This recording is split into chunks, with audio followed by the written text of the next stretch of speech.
नमस्कार, मैं प्रबल सर फिजिक्स ऑनलाइन क्लास में आपका स्वागत करता हूं। तो आज की क्लास का टॉपिक है हमारा वैद्युत द्विध्रुव। वैद्युत द्विध्रुव समझेंगे हम और समझेंगे वैद्युत द्विध्रुव आघूर्ण क्या होता है। ठीक है, तो देखिए क्या होता है वैद्युत में यहाँ पे लिखा है समान परमाणु तथा विपरीत प्रकार के आवेशों को एक दूसरे से अल्प दूरी पर रखने से।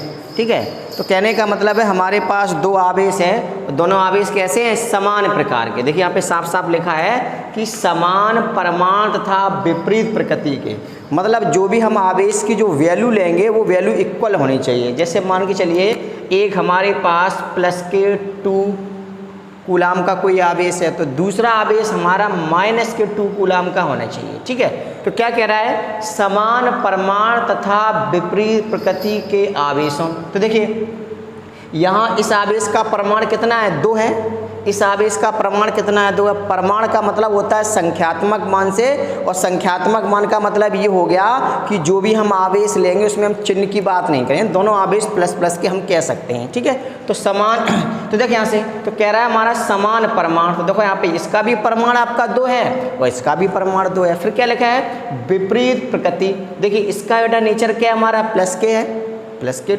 इसका नेचर कैसा है? माइनस का है। तो देखो इसकी प्रकृति क्या होगी? प्लस की। इसकी प्रकृति क्या होगी? माइनस की। तो हमने क्या लिखा? विपरीत प्रकृति के आवेशों को एक दूसरे से अल्प दूरी पर रखने से बने निकाय, जो भी निकाय बनेगा उस निकाय को हम क्या बोलेंगे? वैद्युत द्विध्रुव कहेंगे। एक बार बात फिर से समझिए, तो ध्यान रखिए जो हमारा वैद्युत द्विध्रुव होता है उसके लिए हमेशा 2 कंडीशन होती हैं। जो हमारा वैद्युत द्विध्रुव होता है, सॉरी 3 कंडीशन आप याद रखिए। वैद्युत द्विध्रुव, अगर जब भी हम वैद्युत द्विध्रुव की बात करेंगे तो 3 कंडीशन होनी चाहिए। पहली आपकी ये है कि देखो 2 आवेश हों। कैसे हो? 2 आवेश हों। ठीक है। दूसरी कंडीशन आपकी ये है कि देखो एक प्लस का हो तथा दूसरा कैसा हो? माइनस का हो। एक हो आपका प्लस का और दूसरा किसका होना चाहिए? माइनस का। और तीसरी कंडीशन ये है, हम कह सकते हैं कि परमाणु में कैसे हो? समान या बराबर। तो ध्यान रखिए अगर हमें कभी भी वैद्युत द्विध्रुव बनाना है तो वैद्युत द्विध्रुव बनाने के लिए 3 कंडीशन हमें फॉलो करनी पड़ेंगी। पहली कंडीशन ये है कि 2 आवेश होने चाहिए। जब तक हमारे पास 2 आवेश नहीं होंगे तब तक वैद्युत द्विध्रुव नहीं बनेगा। दूसरी कंडीशन क्या है? अगर 2 हमने आवेश लिए हैं तो एक आवेश कैसा हो? प्लस का, दूसरा कैसा हो? माइनस का। अगर हमने 2 आवेश लिए हैं तो एक कैसा हो? प्लस का, दूसरा कैसा हो? माइनस का। तो देखो हमारा क्या बन जाएगा? वैद्युत द्विध्रुव बन जाएगा। तीसरी कंडीशन ये है परमाणु में कैसे होने चाहिए? समान। अगर एक आवेश क्या कहते हैं 5 कूलाम का है तो दूसरा आवेश भी कैसा होना चाहिए? 5 कूलाम का होना चाहिए। और दोनों को कैसे रखते हैं हम? अल्प दूरी पर, यानी कुछ थोड़ी दूरी पर हम उनको रखते हैं। तो एक बार फिर से देखिए वैद्युत द्विध्रुव अगर आपको बनाना है तो वैद्युत द्विध्रुव के बनने या बनाने के लिए 3 कंडीशन होती हैं। पहली कंडीशन ये है कि 2 आवेश होने चाहिए। दूसरी कंडीशन अगर हमने 2 आवेश लिए हैं तो एक प्लस का हो, एक कैसा हो? माइनस का हो। और तीसरी कंडीशन ये है कि परमाणु में कैसे होनी चाहिए? समान होनी चाहिए। परमाणु में कैसे हो? समान हो। ठीक है, तो ये आपकी कैसी कंडीशन होगी? वैद्युत द्विध्रुव की कंडीशन ये हो गई। ठीक, आइए देखते हैं एग्जाम्पल से थोड़ा समझते हैं। देखिए जैसे हमने यहाँ पे एग्जाम्पल लिखा है HCl। तो देखो HCl को हम लिख सकते हैं H धनायन प्लस Cl ऋणायन, ये लिख सकते हैं। तो अब आप यहाँ देखिए ध्यान से, यहाँ पर आपका देखिए एक ही धनावेश है और एक ही आपका क्या है? ऋणावेश है। तो हमने भी आपसे क्या कहा था कि वैद्युत द्विध्रुव बनाने के लिए 3 कंडीशन होनी चाहिए। पहली कंडीशन है 2 आवेश होंगे। देखो एक आवेश हमारा प्लस का है, दूसरा कैसा है? माइनस का है। 2 आवेश हो गए। दूसरी कंडीशन हमारी क्या थी? दूसरी कंडीशन ये थी कि देखो यहाँ सर एक प्लस का हो, दूसरा कैसा हो? माइनस का। तो देखिए आप एक यहाँ पर प्लस का है, दूसरा कैसा है? माइनस का। ठीक है। तीसरी बात आपको क्या थी कि परमाणु में कैसे हो? समान हो। देखो इसका परमाणु कितना? 1 एक, यानी एक ही तो धनावेश है, इसका प्रमाण कितना है, देखो एक ऋणावेश है। तो कहने का मतलब है इस प्लस का भी प्रमाण एक हो गया, इस माइनस का भी प्रमाण कैसा एक हो गया, और दोनों कैसे रखे हैं, दोनों अल्प दूरी पर रखे हैं, इसलिए हम कह सकते हैं कि HCl जो हमारा है वो क्या वैध द्विध्रुव बना सकता है। अब जैसे हम बात करना चाहें H2O की, तो इसको भी आप थोड़ा समझ लीजिए। कौन समझ लीजिए आप लोग, H2O का क्या है, H2O, तो इसको भी हम कह सकते हैं H धनायन प्लस OH ऋणायन, ठीक है। तो देखिए यहाँ से, तो यहाँ पे आपने देखा होगा कि एक ही हमारा क्या है धनावेश है, एक ही हमारा क्या है ऋणावेश है। तो कहने का मतलब है कि अगर हमें द्विध्रुव बनाना है तो द्विध्रुव बनाने के लिए 3 कंडीशन हम फॉलो करेंगे। पहली कंडीशन आपका क्या है कि 2 आवेश होने चाहिए। देखो एक हमारा आवेश ये रहा, एक ये रहा, देखो एक प्लस का एक माइनस का, 2 आवेश हो गए हमारे। दूसरी कंडीशन क्या थी हमारी कि एक प्लस का हो एक माइनस का हो, ठीक है। तो एक आवेश हमारा यहाँ प्लस का भी है और दूसरा कैसा है माइनस का, तो दूसरी कंडीशन भी लागू होगी। तीसरी कंडीशन हमारी क्या थी, तीसरी कंडीशन ये थी कि परमाणु में कैसे हों, बराबर हों। अगर आपका एक धनावेश है तो यहाँ पे एक ही क्या ऋणावेश है, यानी इस धन का प्रमाण कितना है, एक, इस माइनस का प्रमाण भी कितना है, एक, तो परमाणु में समान हो गया। देखो दोनों कैसे रखे हैं, अल्प दूरी पर रखे हैं। तो हम ये भी कह सकते हैं कि H2O क्या कर सकता है, वैध द्विध्रुव बना सकता है, ठीक है। ऐसे हमारा NH3 भी बना सकता है, क्लियर। अब हम बात करेंगे वैध द्विध्रुव आघूर्ण की। ये बहुत ही इंपॉर्टेंट है, ये एग्जाम में जनरली पूछा भी जाता है कि द्विध्रुव आघूर्ण क्या किसे कहते हैं, ठीक है, इसे किससे प्रदर्शित करते हैं, इसका मात्रक बिमी सूत्र निकालिए और इसकी दिशा क्या है, ठीक है। तो क्वेश्चन कभी कभार बहुत ही बार पूछा भी गया है कि वैध द्विध्रुव आघूर्ण क्या है, मात्रक तथा बिमी सूत्र लिखिए। ये कैसी राशि है, सदिश है या अदिश, ये क्वेश्चन कई बार पूछा भी गया है। तो चलिए देखते हैं। तो जैसा कि हमने आपको बताया था कि देखो यहाँ पे लिखा है वैध द्विध्रुव आघूर्ण। आघूर्ण का मतलब होता है मूवमेंट, ठीक है, घूमना। तो देखिए यहाँ से, तो यहाँ पे हमने देखो एक चीज़ तो हम जान ही चुके हैं कि जो द्विध्रुव होता है हमेशा 2 आवेशों से मिलकर बनता है। तो हमने क्या लिखा था, समान परमाणु व विपरीत प्रकृति के आवेशों को एक दूसरे से अल्प दूरी पर रखने से बने निकाय को क्या कहते हैं, वैध द्विध्रुव कहते हैं, ठीक है। तो देखो यहाँ से, तो हमने यहाँ पे डेफिनेशन में क्या लिखा, वैध द्विध्रुव की, देखिए अभी आपको सिर्फ प्रभाषा ऐसी समझा रहे डेफिनेशन, फिर आपको फॉर्मूले से भी समझाएंगे आपको, ठीक है। तो हमने क्या लिखा, वैध द्विध्रुव की रचना करने वाले किसी एक आवेश के परमाणु की बात हो रही है, यहाँ चिन्ह नहीं आएगा, ठीक है, तथा उन आवेशों के बीच की अल्प दूरी के गुणनफल को क्या कहते हैं, वैध द्विध्रुव। अब बात ये आती है यहाँ पर कि हमने ये तो जान लिया कि जो वैध द्विध्रुव होता है वो हमेशा 2 आवेशों से मिलकर बनता है, एक प्लस का होता है, एक माइनस का होता है, और परमाणु में कैसा होता है, समान। तो हमने देखो यहाँ पे क्या किया, 2 आवेश ले लिए हमने, एक आवेश हमारा माइनस का है, एक कैसा है, प्लस का। देखो 2 आवेश हो गए, पहली कंडीशन लागू हो गई। दूसरी क्या थी हमारी कि एक प्लस का हो एक माइनस का हो, देखो ये आवेश प्लस का है, ये कैसा है, माइनस का। और तीसरी कंडीशन क्या थी कि परमाणु में समान होने चाहिए। देखो इस प्लस क्यू का परमाणु भी एक है, इस माइनस क्यू का परमाणु भी एक है, और दोनों को हम कैसे रखते हैं, अल्प दूरी पर। तो अल्प दूरी हमने कितनी मान ली, 12। अब जनरली आपको ये लगेगा कि सर ने 12 दूरी क्यों मानी, हम क्या एल भी ले सकते थे, हम एल भी ले सकते थे, लेकिन जिसको हम आगे डिटेल में पढ़ेंगे तो वहाँ कैलकुलेशन की सुविधा के लिए हमने क्या लिया है, 12 लिया है, और कुछ लॉजिक नहीं है इसका, ठीक है। तो देखिए इसका नाम दे दिया हमने ए, इसका नाम दे दिया हमने बी। तो देखो फॉर्मूला हमारा ये बनता है, अगर आपको फॉर्मूले से डेफिनेशन लिखनी है तो फॉर्मूला हमारा बनता है P बराबर Q गुणे 12। क्या बनता है, P बराबर Q गुणे 12। तो देखिए यहाँ से, तो Q क्या है, आवेश है, किसी एक आवेश का परमाणु है, क्योंकि अगर प्लस क्यू आवेश का परमाणु की बात करना चाहें तो भी प्लस क्यू होगा, माइनस क्यू परमाणु की बात करना चाहें तब भी हमारा प्लस क्यू होगा।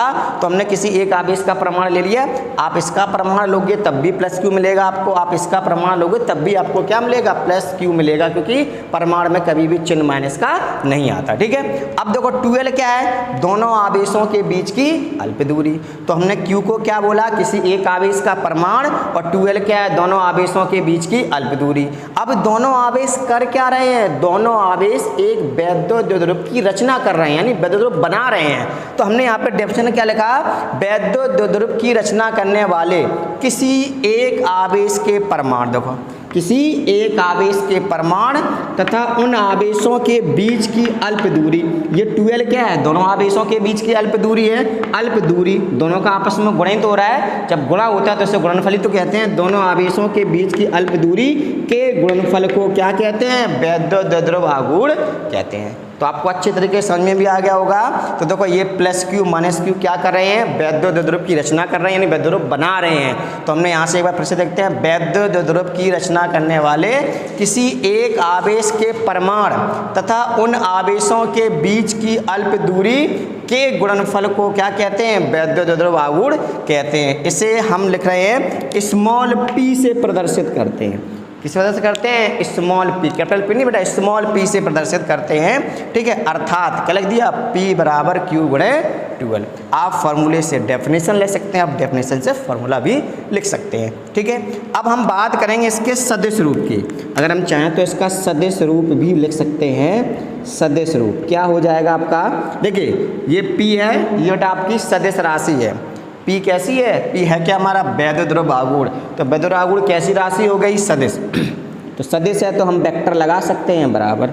Q आवेश है, आवेश तो अदिश होती है 12, तो यहाँ पे Q गुणे 12 हम यहाँ पर वेक्टर लगा दिए। अब आप कहोगे कि सर ये तो अल्प दूरी है, तो ध्यान रखो एक कहावत है, अपनी भाषा में हम कह सकते हैं कि small quantity is a vector quantity, यानी जो भी राशि अल्प होगी वो हमेशा सदिश राशि होती है। Small quantity is a vector quantity, यानी जो राशि अल्प होती है वो हमेशा कैसी होती है? सदिश होती है। और यहाँ पे 12 आपकी क्या है? अल्प दूरी है, तो इसलिए हम यहाँ पे वेक्टर लगा सकते हैं। हाँ, अगर ये दूरी होती तो हम कभी भी यहाँ पर वेक्टर नहीं लगा सकते थे। ठीक है, अब हम बात करेंगे मात्रक की। तो देखिए क्या है इसका मात्रक, तो देखिए निकालेंगे फॉर्मूले, सिंपल है। Q क्या आपका? आवेश। आवेश का मात्रक क्या होता है? कूलाम इंटू 12 क्या है? अल्प दूरी है तो दूरी ना, तो दूरी का मात्रक मीटर। क्लियर? अब हम बात करेंगे विमीय सूत्र की। तो देखिए आवेश का विमीय सूत्र हमने स्टार्टिंग में बताया था आपको, 80 होता है। पहले वीडियो में या पहली क्लास में आपको बताया था। ठीक है, और 12 क्या है? अल्प दूरी यानी L। अगर इसको चाहें तो हम क्रम से लिख सकते हैं LT। तो हमें क्या पता चल गया? मात्रक क्या होता है? कूलाम इंटू मीटर होता है, और विमीय सूत्र क्या होता है? LTA होता है। अब बात ये आती है, अगर ये सदिश राशि है तो इसकी दिशा क्या होगी? तो ध्यान रखो, वैद्युत द्विध्रुव की जो दिशा होती है वो ऋणावेश से कहाँ होती है? धनावेश की ओर। ये थोड़ा कन्फ्यूजन वाला है, हम एक चीज़ और बता रहे हैं आपको।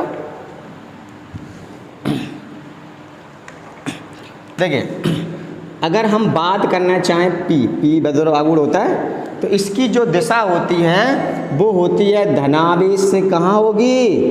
ऋणावेश की ओर। सॉरी, इसकी जो दिशा होगी वो ऋणावेश से कहाँ होगी? धनावेश की ओर होगी। तो ध्यान रखो, वैद्युत द्विध्रुव आघूर्ण की दिशा कहाँ होगी? ऋणावेश से धनावेश की ओर होगी। ठीक, अब हम अगर बात करना चाहें एक वैद्युत क्षेत्र की तीव्रता, इसको पढ़ाया हमने आपको, तो इसकी जो दिशा होती है वो ध्यान रखिए धनावेश से कहाँ होती है? ऋणावेश की ओर होती है। कहाँ होती है? धनावेश से ऋणावेश की ओर। तो दोनों में थोड़ा कन्फ्यूजन है। ठीक है, ये आप याद रखिए। एक बार फिर से देखिए, अगर आपका वैद्युत द्विध्रुव आघूर्ण है तो उसकी जो दिशा होगी वो माइनस आवेश से कहाँ होगी? प्लस आवेश की ओर। अगर आपकी वैद्युत क्षेत्र की तीव्रता है तो उसकी जो दिशा होगी वो कहाँ होगी? धनावेश से ऋणावेश की ओर। थोड़ा इसको आपको ध्यान रखिएगा। ठीक है, चलिए अगला देखते हैं टॉपिक क्या है हमारा। तो अगला टॉपिक है हमारा वैद्युत द्विध्रुव के कारण उत्पन्न वैद्युत क्षेत्र की तीव्रता। ठीक है, देखो पिछली क्लास में हमने ये देखा था, हमने आपको बताया भी था कि कोई भी आपका आवेश हो वो आवेश क्या कर सकता है? वैद्युत क्षेत्र उत्पन्न कर सकता है। क्या उत्पन्न कर सकता है? वैद्युत क्षेत्र।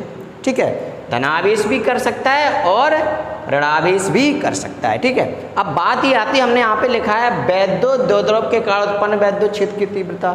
अब हमको ये पता है कि जो द्विध्रुव होता है वो प्लस क्यू और माइनस क्यू आवेश से मिलकर बनता है, यानी इस प्लस क्यू का भी अपना वैद्युत क्षेत्र होगा और इस माइनस क्यू का भी अपना क्या होगा? वैद्युत क्षेत्र होगा, यानी इसका भी होगा और इसका भी होगा। ठीक है, और दोनों क्या करेंगे? एक दूसरे पर प्रभाव डालेंगे। तो हम यहाँ से ये पता करेंगे कि अगर प्लस क्यू का अपना वैद्युत क्षेत्र है माइनस क्यू का अपना वैद्युत क्षेत्र है, तो दोनों का परिणामी वैद्युत क्षेत्र कितना होगा, यानी दोनों का कुल मिलाकर के कितना वैद्युत क्षेत्र होगा, हमें ये पता करना है। ठीक है, तो इसीलिए हमने यहाँ पे लिखा है वैद्युत द्विध्रुव के कारण उत्पन्न वैद्युत क्षेत्र की तीव्रता। ठीक है, चलिए देखते हैं।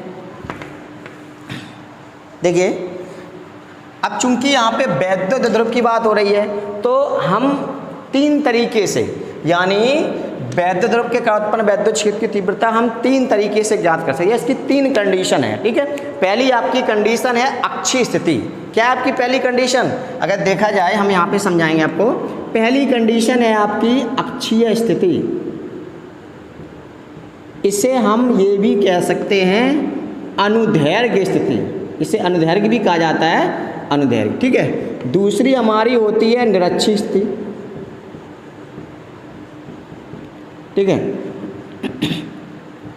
इसे हम अनुप्रस्थ भी कहते हैं, इसे हम क्या कहते हैं? अनुप्रस्थ स्थिति भी कहते हैं। और जो तीसरी है, इसे हम व्यापक स्थिति कहते हैं। क्या कहते हैं? व्यापक। यानी कि व्यापक है तो इसमें दोनों कंडीशन हमारी लागू होनी चाहिए। ठीक है, इसकी बात हो गई। अब बात ये आती है कि अक्षीय होता क्या है, ये अनुदैर्घ्य क्या होता है, ये निरक्षीय क्या होता है, और ये अनुप्रस्थ। चलो, ये तो समझ गए हम कि व्यापक है तो दोनों कंडीशन लागू होंगे। ठीक है, अब ये अक्षीय क्या है, निरक्षीय क्या है, तो इसको समझते हैं। देखिए, अक्षीय का मतलब होता है अक्ष के अनुदेश। ठीक है, अब देखो अनुदैर्घ्य का मतलब भी यही हो गया। तो आपको कहीं भी दिखाई दे जाए अक्षीय लिखा है या अनुदैर्घ्य लिखा है, तो इसका मतलब होता है समांतर, या हम कह सकते हैं क्षैतिज।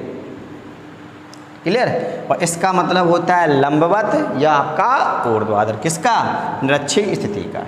ठीक है, तो चलिए देखते हैं। तो पहले हम निकालेंगे अक्षीय स्थिति। पहला जो हमारा है वो आपका है अक्षीय स्थिति।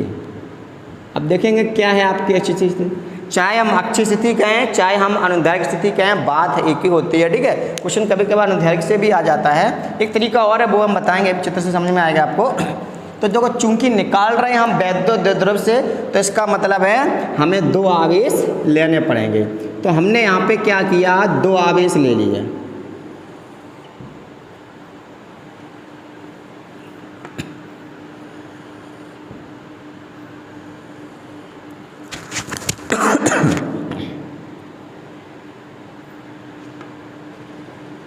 देखिए, ये आवेश प्लस क्यू है, ये आवेश क्या, माइनस क्यू। नाम दे दिया इसका ए और बी। चूंकि द्विध्रुव बनाना है तो दो आवेश होने चाहिए।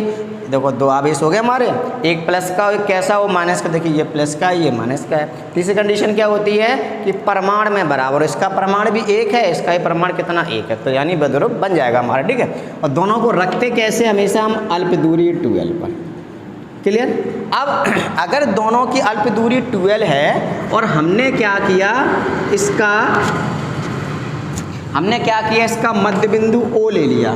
क्या किया? इसका मध्य बिंदु O ले लिया। अगर ये मध्य बिंदु है आपका, तो देखो यहाँ से, तो ये दूरी भी आपकी हो जाएगी L, और ये दूरी भी आपकी क्या हो जाएगी, L। तो दोनों दूरी क्या हो गई आपकी, L और L। ये आपकी दूरी निकल आई। क्लियर ना आपको? ठीक है, चलिए आगे देखते हैं। अब देखिए यहाँ से,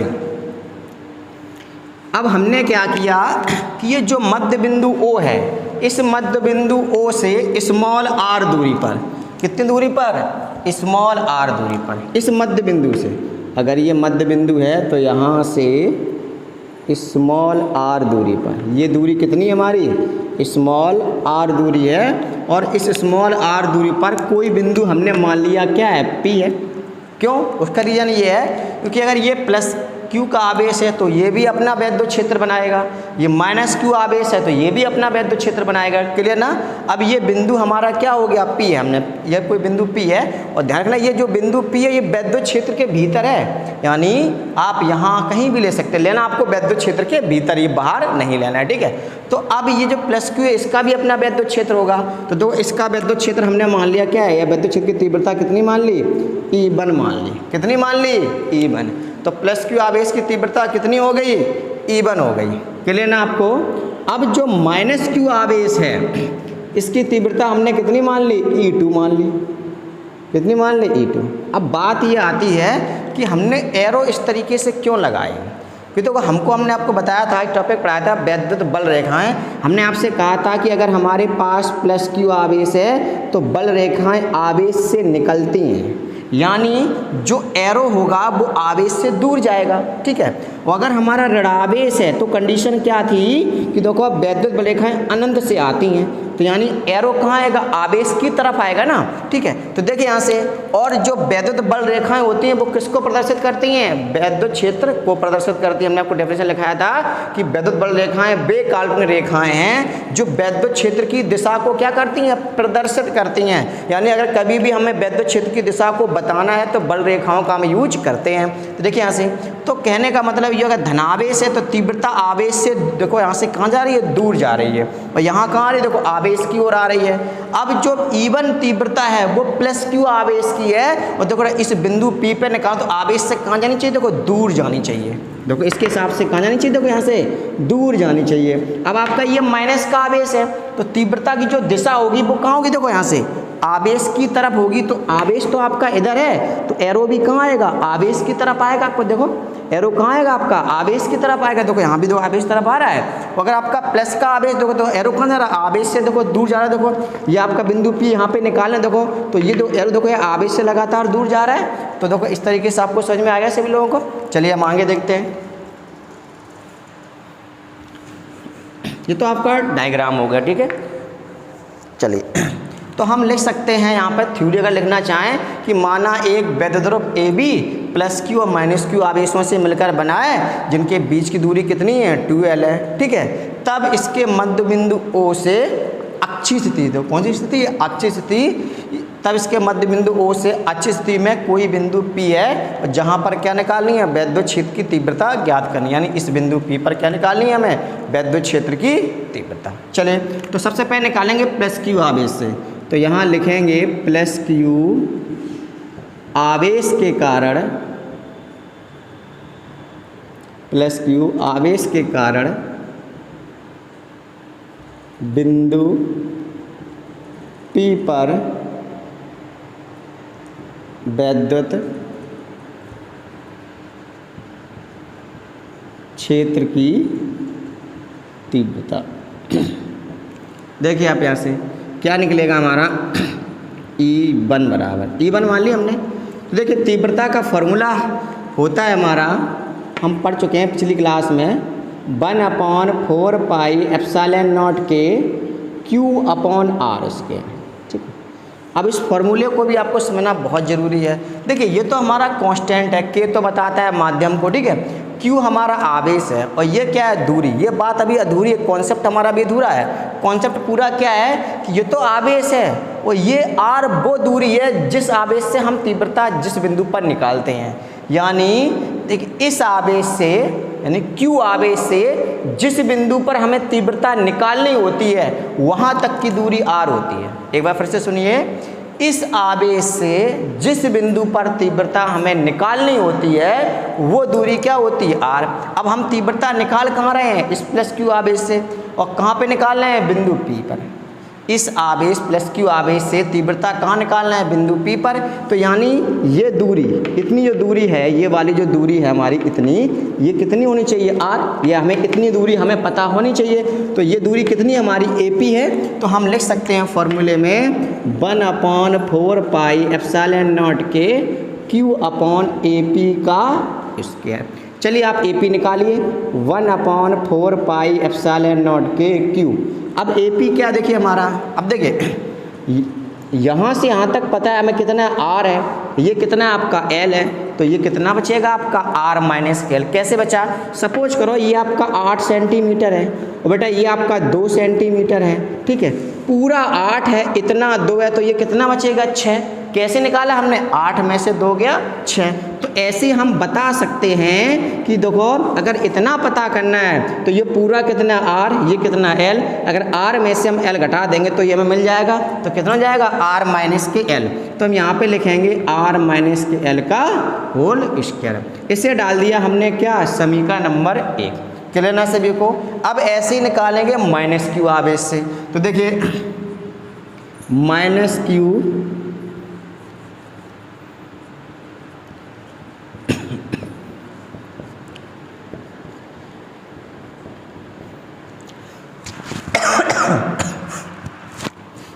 माइनस क्यू आवेश के कारण बिंदु P पर वैद्युत क्षेत्र की तीव्रता,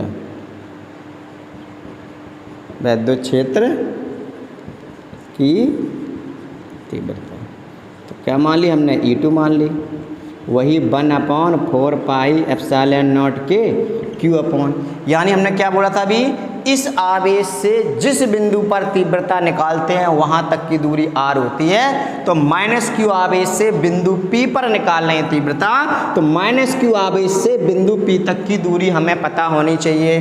तो ये बिंदु B है, ये बिंदु क्या है, P है, तो हम लिख सकते हैं BP का स्क्वायर तो निकलेगा 1/4πε0 Q। और देखिए बेटा BP देखो ये इतना R है, ये आपका इतना, ये आपका इतना, ये L है, तो पूरा कितना मिल जाएगा आपको, R प्लस के L, तो ये क्या जाएगा R प्लस L का होल स्क्वायर। इसे क्या डाल दिया हमने, समीकरण नंबर 2 डाल दिया। ठीक है, यहाँ तक क्लियर हुआ सभी को। चलिए आगे देखते हैं, क्लियर हो गया। अब देखिए दोनों की दिशा कैसी है, विपरीत है, तो निकालिए परिणामी तीव्रता, लिखेंगे इसलिए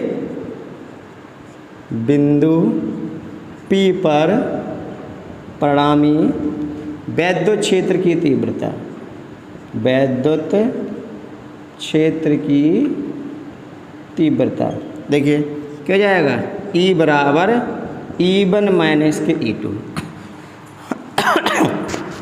अब बात ये आती है ये कैसे हो गया, E बराबर E1 माइनस के E2 कैसे हो गया। ठीक है, तो देखिए हमने फर्स्ट में पढ़ा था सदिशों के बारे में, वहाँ हमने पढ़ा था R बराबर वर्गमूल के अंदर A square plus B square plus twice AB cos theta. Clear, ये निकला था हमारा परिणामी। जब दो सदिश की बात, जब दो सदिश होते हैं थीटा कोण पर कार्य करते हैं तो उनके परिणामी का फॉर्मूला ये होता है। अब यहाँ पर A और B क्या है, सदिश हैं, ए भी सदिश है और बी भी सदिश है। ठीक है, उनका परिणामी क्या है, आर है। ऐसे यहाँ से देखो E1 क्या है, ये भी सदिश राशि है, E2 क्या है, ये भी सदिश राशि है ना, सदिश राशि है। और यहाँ पे E क्या है, दोनों का परिणामी है। तो अब अगर आप कह सकें तो E को लिख दिया हमने E1 और B को लिख दिया हमने E2 और R को लिख दिया क्या हमने E।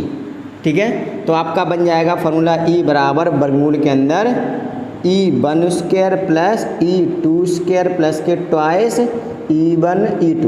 अब बात आती है कॉस थीटा। देखिए जब भी दो चीज़ें विपरीत दिशा में होती हैं तो उनके बीच का कोण हमेशा बनता है कितने का, 180 अंश का। और जब भी दो चीज़ें एक ही दिशा में हो, या हम कह सकते हैं जब भी दो सदिश विपरीत दिशा में हो तो उनके बीच का जो कोण होता है वो बनता है हमेशा 180 अंश का। अगर एक ही दिशा में होते हैं तो बनता है 0 अंश का, और परस्पर लंबवत हो तो बनता है 90 अंश का। तो चूंकि देखो विपरीत दिशा में है तो हम लिख सकते हैं cos 180 अंश, और सबको पता है cos 180 का मान होता है -1। तो ये बन जाएगा E बराबर वर्गमूल के अंदर E1 square plus E2 square minus के ट्वाइस E1 E2। ये आपका बन गया होल स्क्वायर। किसका बन गया, E1 माइनस के E2 का होल स्क्वायर। तो निकलेगा आपका E बराबर E1 माइनस के E2। तो इस तरीके से हमने लिख दिया। तो आप इसको थोड़ा डायरेक्ट समझिए, ये आगे काम भी आएगा आपका। किस तरीके से, जब भी दो सदिश विपरीत दिशा में हो तो आप इनको हमेशा घटा दीजिए, क्लियर ना। और जब भी दो सदिश एक ही दिशा में हो, कैसे हो, एक ही दिशा में हो तो उनको आप जोड़ दीजिए। ठीक है, देखो विपरीत दिशा में देखो हैं, इसलिए हमने क्या कर दिया, यहाँ से इनको आपस में घटा दिया। इतना क्लियर हुआ सभी को। चलिए आगे बढ़ते हैं। तो देखिए रखिए मान समीकरण 1 व 2 से रखिए मान। तो E बराबर 1/4πε0 के Q अपॉन R माइनस के L का होल स्क्वायर माइनस 1/4πε0 के Q upon R plus L का होल स्क्वायर।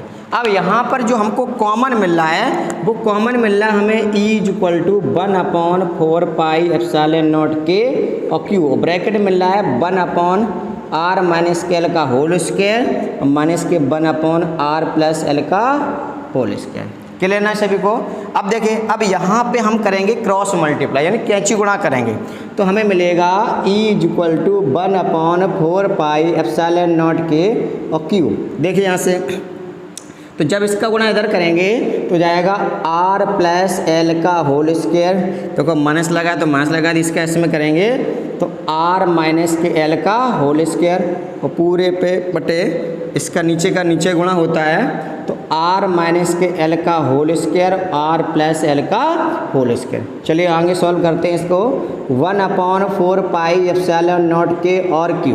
देखिए इसका हम होल स्क्वायर तोड़ेंगे, इसका भी होल स्क्वायर तोड़ेंगे और माइनस का अंदर हम क्या करेंगे, गुणा करेंगे। तो जब भी माइनस गुणा हम ब्रैकेट में करते हैं तो ब्रैकेट के चिन्ह बदल जाते हैं, तो ये बन जाएगा R² + L² + 2RL माइनस, ठीक है, ये जाएगा आपका R² + L² माइनस के 2RL।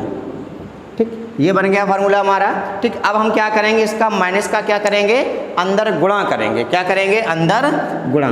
तो जब अंदर गुणा करेंगे तो देखो ये प्लस का ये किसको जाएगा, माइनस का, ये प्लस का तो किसको जाएगा, माइनस का, ये माइनस का तो किसको जाएगा, प्लस का। तो थोड़ा हम यहीं किए दे रहे, तो ये बन जाएगा आपका माइनस के R² माइनस के L² प्लस के 2RL अपॉन, देखिए यहाँ से, और देखो यहाँ भी स्क्वायर है यहाँ भी स्क्वायर, तो हम इकट्ठा लिख सकते हैं R - के L R + L और पूरे का ये होल स्क्वायर। ठीक है, तो ये प्लस का ये माइनस का कैंसिल, ये प्लस का ये माइनस का कैंसिल, तो हमें मिल जाएगा E = 1/4πε0 और Q।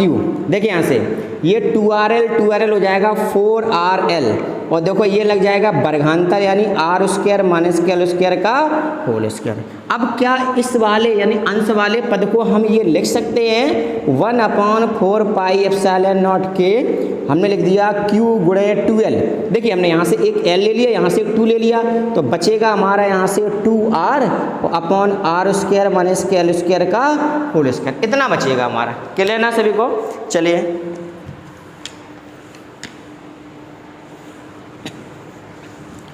देखिए यहाँ से, तो यहाँ से हमें पता है चूंकि P बराबर क्या होता है, Q × 2L, अभी हमने पढ़ा था इसको, तो आपका हो जाएगा E = 1/4πε0 के।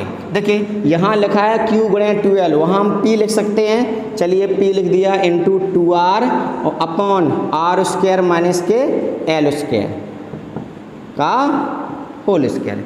अब देखिए अभी हमने आपसे कहा था कि ये जो 12 है ये आपकी अल्प दूरी है। कैसी है, अल्प दूरी।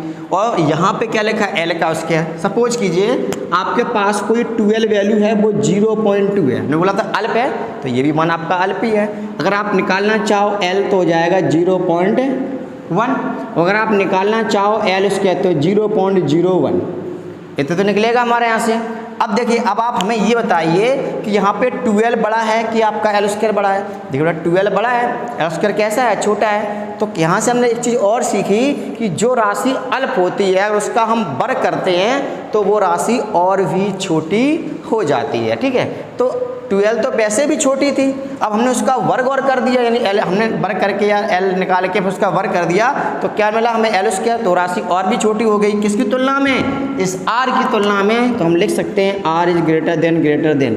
देखिए अगर आपका कभी भी A ग्रेटर देन लगा है तो इसका मतलब ये राशि बड़ी है, ये राशि कैसी है, छोटी है। और अगर 2 लगे हैं, 3 लगे हैं, 4 लगे हैं, इसका मतलब है ये राशि बहुत बड़ी है, ये राशि कैसी है, बहुत छोटी है। तो अगर कंपेयरिंग करें दोनों की तो इसकी तुलना यानी इस R की तुलना में यहाँ पर L का मान बहुत छोटा है, तो इसे हम निगलेक्ट कर सकते हैं। ठीक है, 0 मान सकते हैं। तो यहाँ हो जाएगा E = 1/4πε0 के, और ये बटा P हमने ऐसे रखा, 2R को भी हमने ऐसे रखा, और यहाँ जब इसका मान हो जाएगा 0 R² का होल स्क्वायर, तो ये आपको मिल जाएगा, आपको क्या 1/4πε0 के P × 2R अपॉन R की पावर 4। तो देखिए इस R से एक पावर कैंसिल हो गई, तो हमें मिल जाएगा 1/4πε0 के और P/R।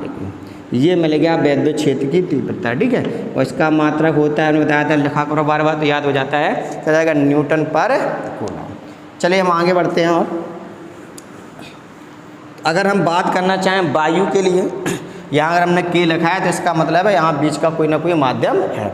अगर हम बात करना चाहें दोनों के बीच वायु है तो क्या जाएगा, यहाँ लिख सकते हैं वायु या निर्वात के लिए आपकी वैल्यू होती है k = 1। तब आपका क्या मिलेगा यहाँ से E = 1/4πε0 k और 2p/r³। आप फिर लिखिए इसका मात्रक, आपको याद हो जाएगा न्यूटन पर कूलम। क्लियर। अगर हम बात करना चाहें सदिश रूप की, इसका सदिश रूप भी आ जाता है तो हो जाएगा। देखिए ये विद्युत क्षेत्र की तीव्रता आपकी सदिश राशि तो वेक्टर लगा सकते हैं। चलिए हमने वेक्टर लगा दिया। अब देखिए ये तो आपका पूरा कांस्टेंट है तो 1/4πε0 के। अब देखो P अभी बताया था वैद्युत द्रव आघूर्ण होता है, ये कैसी राशि है, सदिश है, तो 2p/r³। अब यहाँ पर देखिए r आपकी अल्प राशि नहीं है, दूरी जो है ज़्यादा दूरी है। हाँ अगर l होता तो इस पर भी हम वेक्टर लगा सकते थे। ठीक है।